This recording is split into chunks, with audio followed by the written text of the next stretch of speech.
Thank you for joining us, Attorney. I'm Genesis Bombo Grant, and welcome sa Bombo Network News, sa Bombo Radio Philippines. Unang-una siguro, let's have an overview, yung take ko ninyo doon sa latest ruling, final ruling ng Supreme Court, doon sa impeachment campaign against Vice President Sara Duterte. Magandang hapon sa inyo. Itong inilabas ng Supreme Court na resolution bago lang, may binago siya doon sa naunang decision. At ang pinakamahalaga dyan ay, kumbaga parang gusto ng Supreme Court mapabilis yung proseso. Kaya yung session day na dati-rati sinabi niya sa decision na pag sinabi ng rules of impeachment na session day, ibig sabihin yan, from call to order, halimbawa umaga, nag-call to order, hindi natapos yung business, magsususpend lang, kinabukasan, maring tuloy-tuloy hanggang mag-adjourn. So pag sinabing session day, dati, sa nakasanayan sa rules ng House, maritong 2 araw na nagse-session o 3 araw hanggang hindi nag-adjourn. Pero dito sa Supreme Court, sabi niya, parang for purposes of determining the period when an impeachment proceedings is deemed initiated, yung session day ay isang calendar day na may session yung Congress. So kahit hindi siya nag-adjourn, one session day na yan. So ibig sabihin, yung pag may nag-file ng impeachment complaint, may 10 session days, 10 araw, 10 calendar days na kung saan nagsesession ng Congress para ito i-refer for inclusion in the order of business. At pag nasali na ito sa order of business, may 3 session days para i-refer to the proper committee. Yan isang mahalaga dyan, no? Ang pangalawang mahalaga dito ay malinaw whether in the first mode na isang mamamayan ang nagsampa ng impeachment complaint na endorse ito ng isang miyembro ng Kongreso or miyembro ng Kongreso nag-file, kailangan may pag-aaral. Sinabi nga ng Supreme Court, doon sa 10 session days na i-refer sa order of business at 3 session days na i-refer sa committee, dapat doon pinag-aaralan na ng mga miyembro ng Kongreso. Kasi plenary action yan. No? Hindi na yung automatic at hindi nababasa. At ganun din sa yung second mode of impeachment, kung may 1/3 ang magsasampa, 1/3 ng members ng House, ay kailangan yung draft articles of impeachment plus yung mga supporting evidence ay talagang magkaroon ng kopya yung mga miyembro ng Kongreso at mabasa nila. Pangatlong binago ng Supreme Court dito ay yung doon sa unang decision nila, sinabi nila pag ito ay initiated by 1/3 of the members of the House, ay dapat mabigyan ng kopya yung respondent at mabigyan ng pagkakataon na sumagot. Dito wala na. No? Dito wala na at sinabi ng Supreme Court na yung pagkakataon ng respondent para marinig. Although ang Supreme Court sinabi na fully heard, may qualification fully heard ay sa trial sa Senate. Nung sinabing fully heard, ang interpretation ko dyan, kahit yung respondent sa House pa lang, baka pwede siyang mag-submit ng sagot na kagad dun sa mga grounds for impeachment. Opo. Doon sa napabanggit niya, Attorney, may news na term quarrel dito, ang ilang mga mambabatas, and they are saying na nagkaroon ng judicial overreach nga ang Supreme Court dahil nga yung sabi niyo kanina, yung defining the session days. So, yun pa lamang, parang pinapakialaman na ng Supreme Court ang Kamara sa kanilang karapatan na i-define yung sariling definition ng session days. Anong take ko ninyo dito, Attorney? Sa legal batas natin yan na sinasabi na ang House of Representatives ay may karapatan nila na magkaroon sila ng sarili nilang rules on impeachment. Walang question dyan. Pero yung rules on impeachment ay dapat na sang-ayon ito sa saligang batas natin, sa Constitution natin.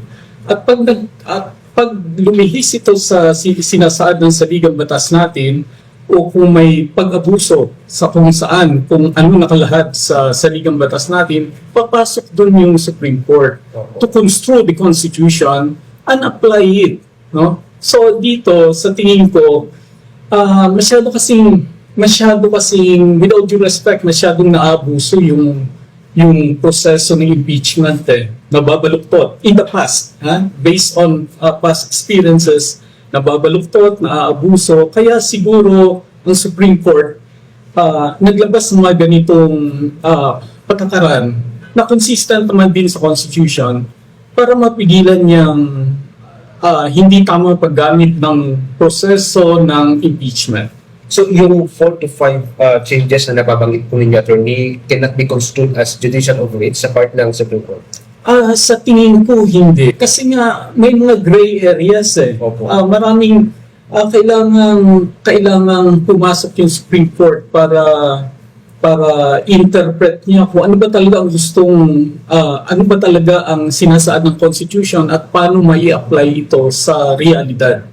At yung kanina nababanggit niyo po yung hindi na kailangan na mabigyan pa ng kopya yung mismong respondent sa impeachment. At baka may magkomento or magbahagi na kailang suwestyon na marahil ito ay paglabag o hindi pagkakaroon ng due process, lalo na sa opisyal na pinatatalsik. Ito kasi, ito yung second mode of impeachment na kung saan at least 1/3 of the members of the House ang nagsampa ng kaso. Sila nagsampa ng kaso. So, at ito ay nakalagay sa saligang batas natin na pwedeng gawin, no? I-fast track, no, ng House. At siguro dahil na rin sa mga motions for reconsideration ay medyo nag-adjust din yung Supreme Court, no? At may konting pagbabago dun sa initial na decision nila. Yung respondent man dito ay may pagkakataon to be fully heard during the trial. Na yun din naman nakalagay sa saligang batas. Pero again, sabi ko fully heard. Walang pumipigil sa respondent na sumiti ng sagot habang yung draft articles of impeachment ay nasa House pa lang. Okay, balik ko tayo dun sa application ng ruling, attorney, no? Isa dun sa mga nire-raise po ng ilang mga academics, mga lawyers, nagkakaroon po ng confusion because of the latest ruling. Isa ko dito, let me just point this out, ano? Yung sabi ko ng Supreme Court na nag-lapse na yung unang impeachment complaint against Vice President Sara Duterte noong January 15, 2026. Contrary dun sa in-expect ng marami na ito'y maglalaps pa sana by February 6. Ito nga isa sa pagbabago no, sa Supreme Court ruling. Sinabi ng Supreme Court na pagbibilangin natin simula nung ma-file yung first impeachment complaint noong December 2, 2024, bibilang tayo ng 10 session days batay sa mga araw na kung saan nagkaroon ng session ng Congress. Pag binilang mo ito, babagsak ito January 14. So by January 14 ay natapos na yung 10 session days. Yun lang ang panahon na dapat i-refer ito for inclusion to the order of business. So by January 14, yung first impeachment complaint, yung impeachment proceedings is being initiated already starting January 15. So yun po yung application ng rule. Kasi may ilang kumong question kasi meron tayong tatlong impeachment complaint attorney, una December 2 and then nagkaroon pa po ng January 15. So ang concern na marami is that ang dinesisyonan ng Supreme Court ay yung inihain ng January 15. That's why nag-lapse na ito noong January 15. That's the third impeachment complaint. Hindi. Ang nasa resolution ng Supreme Court, yung first impeachment complaint. Which was filed December 2. December 2. Pag binilang mo yan, ang 10th session day, papatak ng January 14. At sinabi pa nga ng Supreme Court doon, kahit isali natin yung 3 session days after January 14, papatak siya ng January 21. Assuming na i-refer ng January 14, kailangang i-refer bago mag-January, assuming na isama siya sa order of business ng January 14, dapat na i-refer siya sa proper committee by January 21. So, tama itong, since yan yung interpretation, tama, nag-lapse yung 1-year bar itong 15, January 15. In effect, yung fourth complaint, mali talaga. I mean, illegal talaga. Ang ruling ng Supreme Court dyan, dahil yun nga, inupuan nila, no? Inupuan ng Congress yung first 3 impeachment complaints, hindi inaksyonan, isinama sa order of business, yung action na ganon, they were deemed dismissed. Pero again, na-modified yan dito sa resolution na in effect, kahit yung first impeachment complaint lang, din initiated na yung 1-year bar based on the Francisco ruling as modified as reiterated in the Gutierrez ruling. Attorney, para po sa kalaman ng simpleng Juan na nakikinig po sa atin, yung Francisco ruling sa impeachment po, ano po ba ang nakapaloob dito na panuntunan na sinusunod kung saan baka marahil nalilito ang ating mga kababayan sa tinatawag na isang taon na 1-year bar rule bago mag-karoon ng initiation ng impeachment sa isang opisyal? Yung Francisco ruling, sinasabi ng Supreme Court dito na yung 1-year bar na hindi na pwedeng magsampa ulit ng impeachment, magsisimula yan kung ang isang mamamayan ay nagsampa ng impeachment complaint endorsed by a member of the House na sinang-ayunan ng isang miyembro ng Kongreso o isa o dalawa o maraming miyembro ng Kongreso, sila mismo yung nagsampa. So ang sinasabi dyan, it will be deemed initiated, magsisimula yung 1-year bar pag ka-file at isinama sa order of business at ine-refer sa Justice Committee. So yung referral to the Justice Committee, yun yung magti-trigger ng 1-year bar. In first day. Oo. What attorney kasi, bukod po sa Francisco ruling, may isa pa pong ruling na binabanggit o nababanggit po ngayon, which is the Gutierrez ruling. Attorney, itong 1-year bar rule, nakasaad po dito na isang impeachment complaint or ang referral ang masusunod bago yung itinakdang bar rule. How about sir dito sa Gutierrez ruling, nakalagay po dito na pwede po na ang maramihan na complaints na sabay-sabay na umusad. Yung Gutierrez ruling, sumunod ito sa Francisco ruling. Ito yung kaso petition na isinampa ng dating Ombudsman Gutierrez. Basically, ang sinasabi niya na pag-file ng first impeachment complaint sa kanya, dapat tumakbo na yung 1-year bar. At sinabi ng Supreme Court doon, reiterate yung Francisco ruling. Filing is not enough. Dapat may referral to the Committee on Justice. Now, dito sa bagong resolution ng Supreme Court, dinagdag nila yung sa Gutierrez ruling, yung sinabi nila, tatlo yung maaring mag-initiate ng 1-year bar. Referral to the Committee on Justice, pag hindi sinunod yung 10 session days na isasama sa order of business or at 3 session days na isasama sa i-refer sa proper committee. At pangatlo, pag na-refer sa committee yung complaint at hindi inaksyonan ng Kongreso hanggang mag-adjourn sila, sinidye. Ibig sabihin, magtatapos yung term nila. Tulad ng nangyari nitong nakaraan. In 3 cases, yung naisampang impeachment complaint is deemed, the impeachment proceedings is deemed initiated. Pero attorney, maaaring posible na itong mga complaints na naihain laban sa Presidente at ikalawang Pangulo ay sabay-sabay na mag-proceed o ma-refer. Tapos hindi po ito magiging sakop na tinatawag nating 1-year bar. Ito nga yung nakikita kong problema dito dahil bago pa man lumabas yung ruling, may 2 impeachment complaints na nasampa laban sa Pangulo na itong dinidinig ngayon ng Committee on Justice. Pag tinignan natin yung decision last year ng Supreme Court, sinasabi niya immediately executory. Ibig sabihin, kahit may motion for reconsideration, dapat sundin nyo na yan.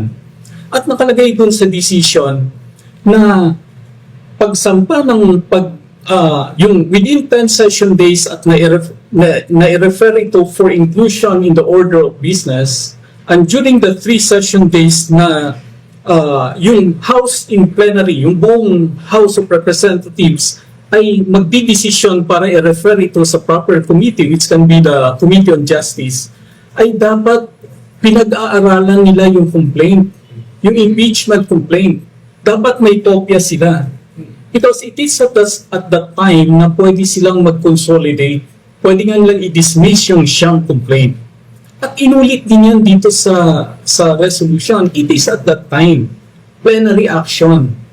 Kaya dito sa ang sabi ko nga, may posibilidad lang, no? Ayaw paunahan yung Justice Committee, may posibilidad lang halimbawa na pag na-dismiss itong first impeachment complaint for insufficiency in substance, may posibilidad na may magsasabi na hindi na pwedeng ituloy yung pagdinig dun sa second impeachment complaint kasi it's deemed initiated already.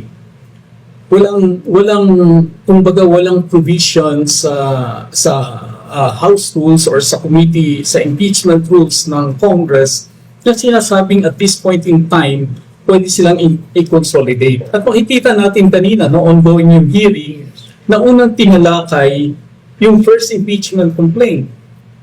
So anong mangyayari ngayon pag halimbawa lang sinabi ng Committee on Justice, halimbawa lang nagkaboto ka at sinabing insufficient in substance. So, dismiss. So pwede pa ba nilang talakayin yung second impeachment complaint? At that point, I think marami nang magre-raise na tapos na. Including kayo, attorney. Including kayo, personal opinion po. Marami ng that's my personal opinion Pero I'm sure may mga, especially yung parties involved, might raise that. And that might trigger another constitutional question.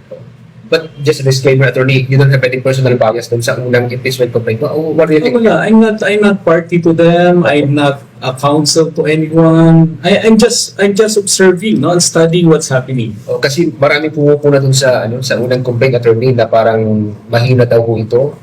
And yet here you are saying na baka sabihin ng Justice Committee na insufficient in substance.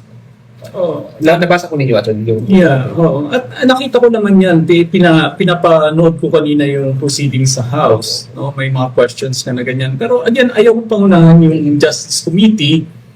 Ang sinasabi ko lang, hypothetical ito, halimbawa lang at magdesisyon ang Justice Committee today or sa mga darating na araw na yung first impeachment complaint is insufficient in substance, anong mangyayari ngayon dun sa second impeachment complaint? At ang dahilan niyan, palagay ko ang dapat ginawa ng House right away, alam nilang may sasampang mga impeachment complaints, ay inayos na kagad nila yung House Rules and Impeachment. Hindi na dawaan up to now. May bagong impeachment complaints against the Vice President, pero wala pa rin move yung House na iayos nila yung House Rules on Impeachment para may sakatuparan yung desisyon ng Korte Suprema itong nakaraang taon at itong bagong resolution. So, Attorney, how about naman po kung kabaligtaran naman po ng mangyari, matukoy po ng komite na merong substance yung naturang complaint. Paano po yung ibang complaint na hindi pa po natatalakay? Will this proceed pa rin po ba? Tapos and then magkaroon ng consolidation at ito po yung aakyat po nila? Palagay ko lang, no, kung sabihin ng Justice Committee na nagbotohan at may substance yung first impeachment complaint, tutuloy nila yung second impeachment complaint. Pero yun nga, at some point, I think somebody will raise the question na walang batayan ang anumang aksyon ng Committee on Justice na mag-consolidate ng kaso. Dahil lahat na action ng Committee on Justice should be based on rules, no? On the rules on impeachment. At again, hindi lang sa walang nakalagay sa House Rules on Impeachment dati na pwedeng magkaroon ng consolidation. Meron itong Supreme Court decisions na sinasabi maaring magkaroon ng consolidation, pero dapat yan yung the time na isasama sa order of business 10 session days at 3 session days to refer to the committee. Before pala i-refer sa committee sana. But before i-refer sa committee. Because of course, binago yung House Rules of Impeachment at inilagay doon na yung committee ay pwedeng mag-provide magsagawa ng consolidation, and that House Rules of Impeachment, kung babaguhin, dapat aprubahan ng buong House of Representatives. Basically, attorney, pwede natin masabi na itong first complaint na tinatalakay ng Committee on Justice ay since na-refer na po sa committee, ay pasok na po ito sa one-year bar rule ng Francisco ruling. Yan opinion ko yan. Opinion ko yan dahil wala namang binago sa House Rules on Impeachment. Hindi ko lang alam kung sinabi nung i-refer sila, simultaneous referral ito. Pero ang pagkakaintindi ko, ina-refer muna yung first impeachment complaint at sumunod yung first impeachment complaint. Pero kung ang ginawa ng House in plenary, na-refer sila at the same time, let's say 4 o'clock, 4 o'clock the same day, that's another question. No? Attorney, may area dun sa nababanggit nyo kanina, no? Doon sa rules kasi sabi doon, immediate executory, ano? And yet hindi pa gumagawa ng bagong rules based doon sa July 2025 ruling ng Supreme Court. Hindi pa gumagawa ang Kamara, ano? Or ang House Justice Committee. Ngayon, ang sabi ni Senator, dating Senator at ngayon ay Representative Leila de Lima, who is a member ng Justice Committee, pwedeng mag-usap ang Senate at ang Kamara para bumuo ng rules, ano? I-refer ng Justice Committee yung rules nito doon sa Senate. Pwede magkaroon ng collaboration, magkaroon. And then ipasok na doon yung bagong konsepto na inilabas ng Supreme Court doon sa July 2025 ruling at yung latest nga yung pag-uphold doon sa naunang ruling. Ngayon, kung sakali makabuo sila ng rules within, say, February, ngayon kung tinatalakay na po yung dalawang complaint against kay Pangulong Marcos, pwede na bang gamitin yung rules na yun? Hindi na applicable yan. Hindi wala po siyang retroactive. Medyo malabo. No? Saka, yan, first move yan eh. No? Yung Duterte ruling, mostly on the second move, yung 1/3, initiated by 1/3 of the House. Pero of course, yung sa first move may mga dapat binago na sa rules. At tulad nga ng sinabi ko, dapat they should have made sure that all the members of the House have copies of the complaint. Bago i-refer sa Committee on Justice, may deliberation, may pag-aaral, yun, hindi na hindi na applicable dito sa ongoing impeachment complaint. Yun nga may isang problema dyan eh. Whatever is the outcome, because of what was done, the procedure that was taken, it's very possible that a party or some parties or someone will raise it again to the Supreme Court, pointing out ano yung sa tingin nila na pagkukulang o pagkakamali. Hindi ko sinasabi nagkakamali yung Committee on Justice, no? But this is a very unusual situation where there was a decision issued by the Supreme Court, nag-proceed yung House without taking that into account, despite the fact that it's immediately executory. Then, nung makapagsimula na, bigla may lumabas na naman decision. This is a very unusual situation. Can we expect kayo po one of these days will be raising that question, Attorney? Hindi siguro. Marami nang masyadong marami nang participant dito sa conversation na ito. Kasi matagal na po yung 2003, Attorney, ano? Yung Francisco ruling, and sabi nga ni, I don't know kung napanood po ninyo yung sa interview kay Attorney Sarmiento, who is one of the framers ng 1987 Constitution, sabi niya, pinatay na ng Duterte ruling yung Francisco and Gutierrez ruling. Hindi totoo yan. With all due respect, hindi totoo yan. The Francisco ruling modified a little by the Gutierrez ruling and by the Duterte ruling. These are still valid rulings. Ganyan naman yun eh. Nadadagdagan lang na mo-modified. Bakit? Kasi yung Francisco ruling, ano yun eh, nakatugma yun dun sa sitwasyon ng impeachment ni Chief Justice David. Ganon din yung kay Gutierrez, ganon din ito kay Duterte. Pero it's still a valid ruling. In fact, kung pakikinggan natin yung deliberation ngayon sa House, ilang beses ko na narinig na in-invoke yung Francisco versus House of Representatives. Going back dun sa nauna kong katanungan kanina, attorney, will we be seeing another Attorney Francisco ruling kung sakali? With this development, of course, considering yung mga na-raise ko rin yung mga gray areas ko kanina. Siguro at the right time, no? Kung kinakailangan talaga, wala naman, as a lawyer, we have this duty to help in clarifying all these things. And it's only the Supreme Court who can clarify this. Attorney, on a personal note po, kung gusto niyo po sagutin, no? How do you feel po na nababanggit po lagi yung Francisco ruling, especially po na itong issue, lalo na sa impeachment versus Vice President Sara Duterte and President Bongbong Marcos?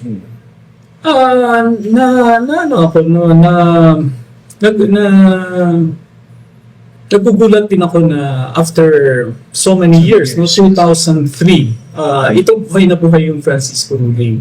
But you know, this is something personal to me, because that Francisco ruling would not have come about if not for my experience in 2001 when I filed an impeachment complaint. When I filed an impeachment complaint then, dinismiss na yung first impeachment complaint, at nung mag-file ako ng second impeachment complaint na may mga kaalyadong mga members ng House, binago nila yung House rules on impeachment. So I was a victim of that. And even when I filed that first petition in the Francisco case, yun ang sinabi ko, I myself was a victim of the changes that were made in the House impeachment rules to accommodate certain situations. So this is personal to me. Somehow, I feel vindicated.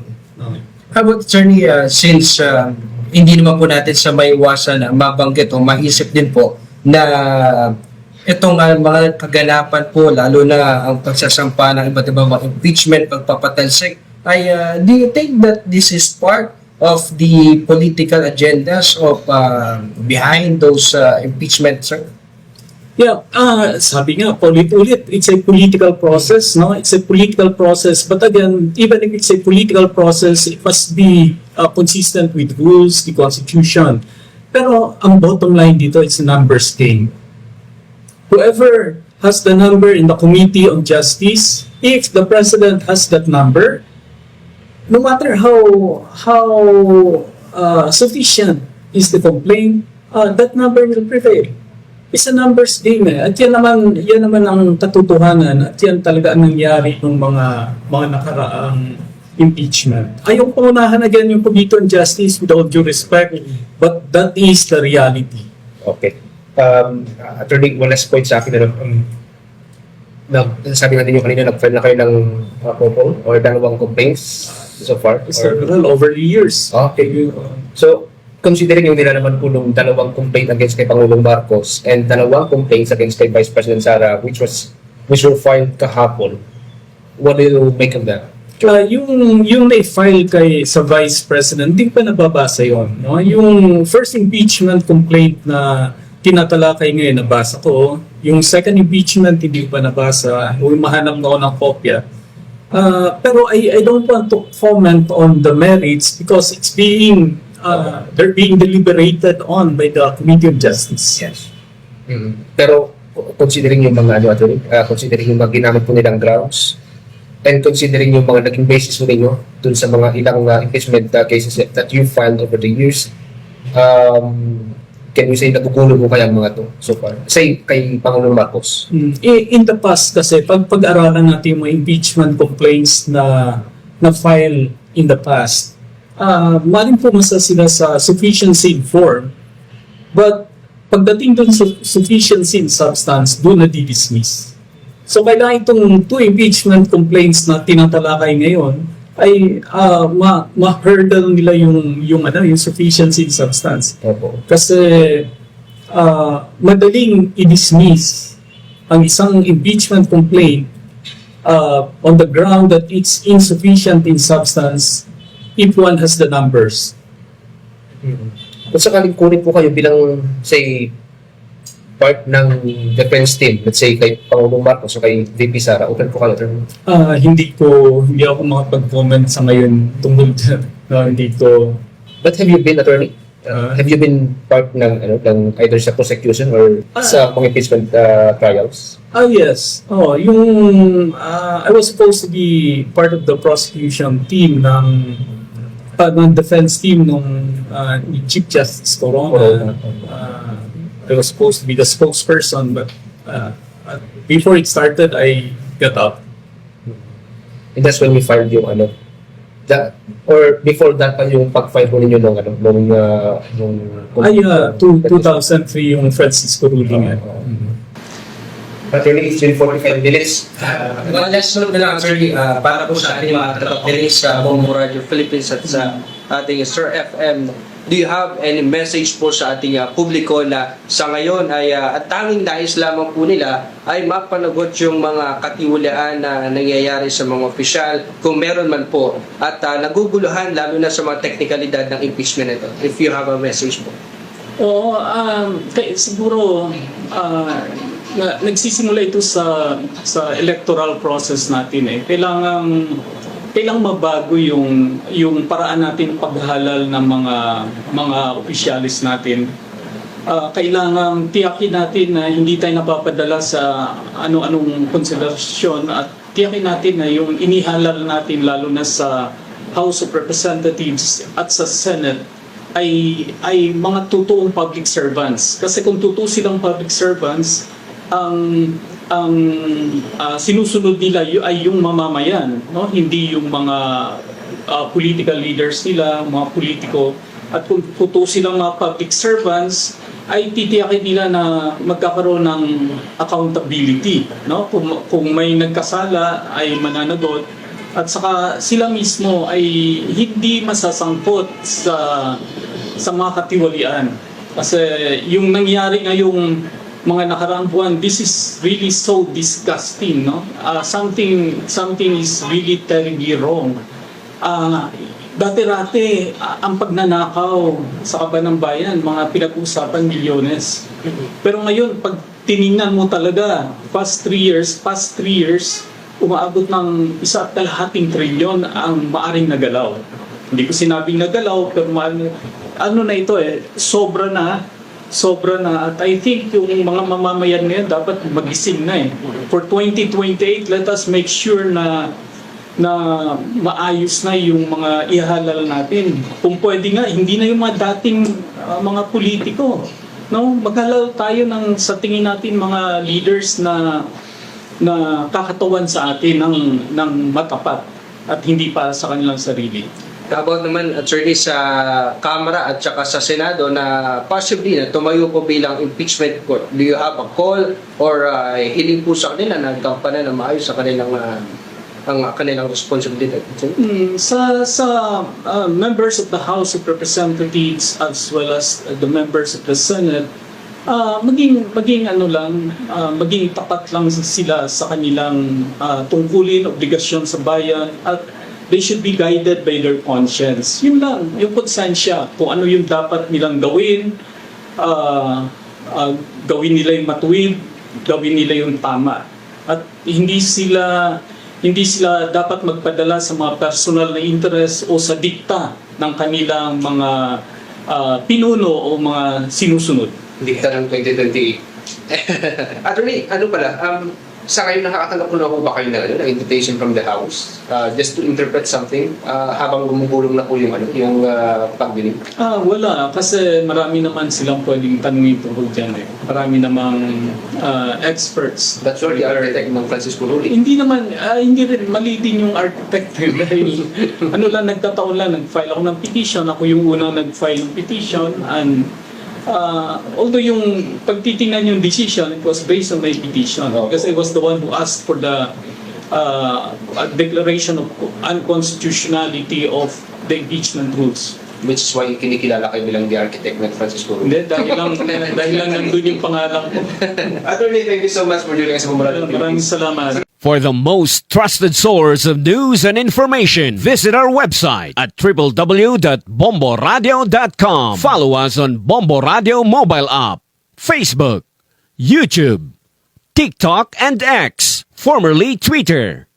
Like, share, and stay connected. Anytime, anywhere.